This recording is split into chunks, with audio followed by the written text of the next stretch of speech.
This is Connie Lindsay from Crafting a Joyful Life, and I want to share this fun card with you today and show you how that you can make one for yourself.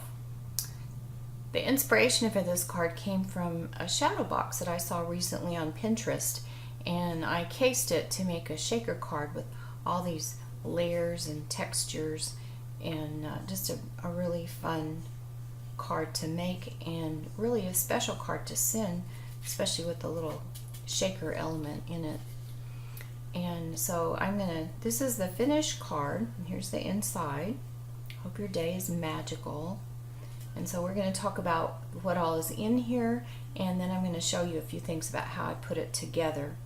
The products for this card are all from the Myths and Magic suite in the Occasions catalog that's live now through May 31st. And this is the spread, Myths and Magic. The stamp set is called Magical Day, and then the designer series paper is called Myths and Magic Specialty. And I'll tell you why it's called Specialty here in a minute. It's just a great suite, one of my favorite things in the catalog. So let's just get started. Okay, so for this card, you need 2 sheets of the bubble paper out of the Specialty Myths and Magic Designer Series paper, and it's just a standard size card, so both pieces will need to measure 5.5 by 4 1/4. And so once you have 2 of those, then on one of them, which is the back, you're going to got this upside down. You're going to take a 2.5 inch circle, either a punch or I used a framelit, and then just punch that out. Okay, so you can see that I've already got that ready and got the back ready, and I'll talk about that in a minute. So that is the background piece here, is separate, and then you need the piece that forms the frame. Now, if you are really aware of the Stampin' Up! Products, you may recognize this thinlet, but maybe not, because it's actually from the Santa thinlet from the Holiday Occasions catalog, the Holiday catalog last fall. And I know when I saw this last fall, I wanted it, and not because of the Santa, but I just thought, oh, those beautiful curls and swirls, just so many things that you could do with that other than just Christmas. And the woman who did the card evidently agreed with me, because you run it through and then you just snip the Santa part out, and you're left with this beautiful set of swirls in your frame. And so it's just really pretty, very versatile. I love those kind of thinlets. So that's the front. And so what you'll do is, to build it, this will be your base. You get that paper out of the way, and then this is going to go on top and be elevated with some Stampin' Dimensionals. And then your little mermaid and seaweed will go back behind the waves.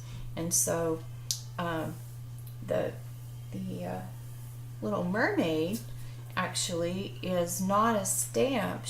I'm seeing the one I did before had the red hair and a similar color of body, and then this is another one. It's a little black hair, and I just fussy cut out let me show you the piece of paper from the Designer Series paper. Just beautiful. There's also a stamp set that has a little mermaid in it, but I don't know if you can see, but the size of the one on the paper is more appropriate to the card that we're making, although she is just precious. and would be fun to just stamp, and I will use her too. But for this card, I just use the one from the paper. And so you can see you have all kinds of possibilities of little mermaids that you can cut out. Of course, this would be really pretty as a bag, as a box, any kind of thing. It's just gorgeous. And I don't know if the light is good enough, but there is embossing, shiny embossing with glitter embedded in it on each of their little bodies. So just precious. So so I'm using the one with the black hair today. We had red-haired mermaid on that one, and then I'm going to use the black hair. Now what I did was I just set these down and just kind of tried to see, you know, we don't want her face hidden, so we move her up a little. You just kind of play with it until you have her where you think you would like her. And then I did pop her up on the dimensionals, and then I cut her tail loose, and so that I can make it kind of flip up like that. So she's looking kind of perky with her tail flipping out like that. And then for the seaweed, that's actually, believe it or not, the pieces from the Pretty Pines thinlits. And so these are punched out of the light green glimmer paper that comes in the pack in the suite, and it's called the Mist and Magic 6x6 glimmer paper, and you get 3 colors. You get the green, the turquoise, and the iridescent or white. Just beautiful. And you can see there are a lot of these. This would be an excellent product even if you don't want to buy the suite of products. This is amazing stuff. And let me show you why I'm so impressed with Stampin' Up's glimmer paper. Is see how flexible it is, and it's just so soft. And before I did Stampin' Up, before I used their products, I would buy the big craft store glitter paper. It was really coarse, and it was just like cardboard, and so it just wasn't as nice as this. This is just awesome. Now what I did was, I always give myself more to play with than I probably can use, but I want to show you that in order to have more options, I actually cut out, let me get the right one here, not that one. Okay, I'm going to get it in a minute. Okay, so I cut out this one so it's facing, it's cutting with the glimmer side up. So you see there's the back. But then I knew I might want more options about the way things faced. And so I also did it, see, that one's not. So what I did was I punched this one out. Whoops. Okay, I'm going to get this in a minute. Ta-da! Okay, so I did it with the glitter side down, and so that gives you more direction with your leaves. And again, it's so soft, it doesn't matter which side you use. So what I did was carefully lift that off, and then I just sort of played with the placement, and then kept looking to see what I thought. And then this is Flirty Flamingo, the little berries or whatever, but it gives a little pop of color too. And so just arrange it like you want it, like that. And then I used glue dots on these to stick them down, and again the dimensional for the mermaid. And then on the back side, to attach it to this main piece, I used miniature miniature dimensionals along this real skinny part. I love those little mini dimensionals. And then you can just use the regular dimensionals, or you can use some of the edge strips of the dimensionals across the bottom and the top if you wanted to. So, so that is the front of it. Now let's talk about the shaker part of it. This circle is a 2.5-inch circle, I said, but on the back side you can see that I cut a 3-inch circle out of the acetate that's called the Fabulous Foil Acetate. Notice that one side is gold and the other side is silver, and so put it that way so that it would look like waves.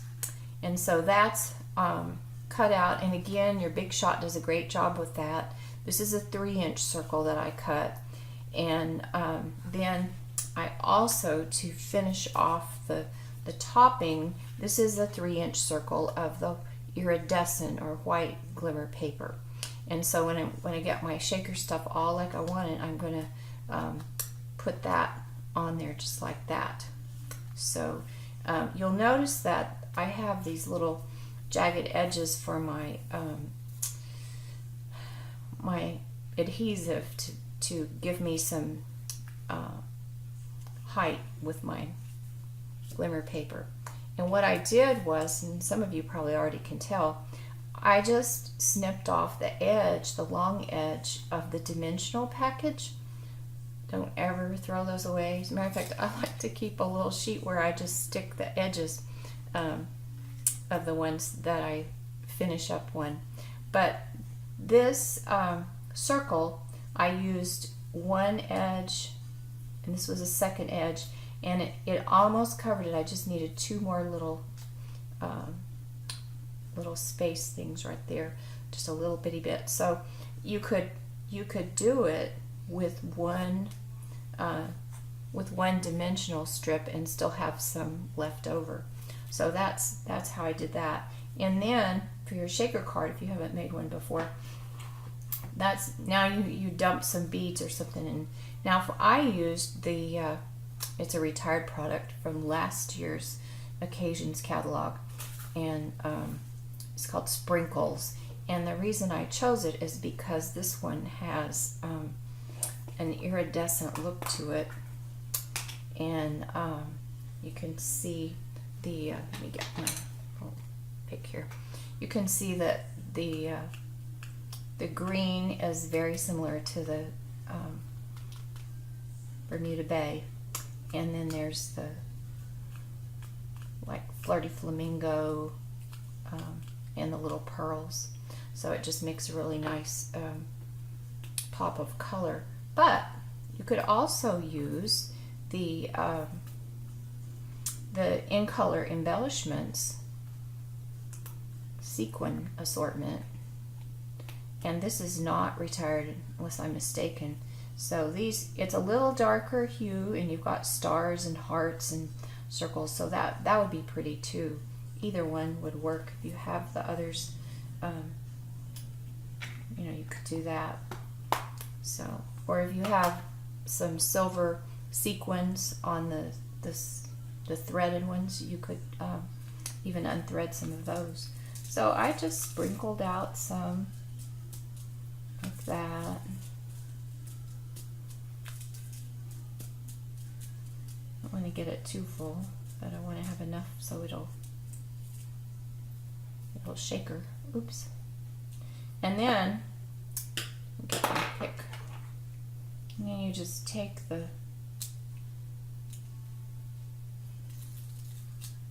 paper off of that so that you have a sticky side. I love this paper piercer for a lot of reasons, more than just piercing paper.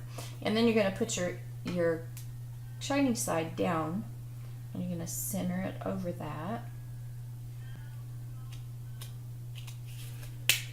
and then just push it down like that.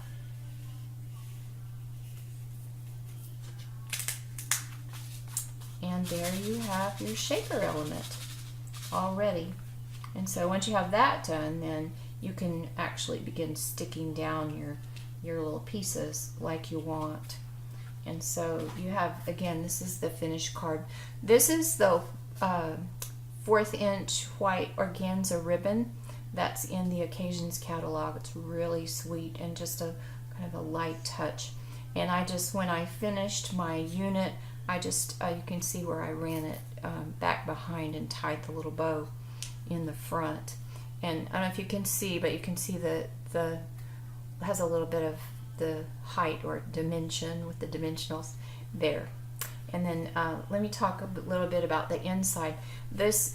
These layers, this is thick white cardstock, that helps, but it also makes it a little heavier, and so I didn't want it to be too top heavy.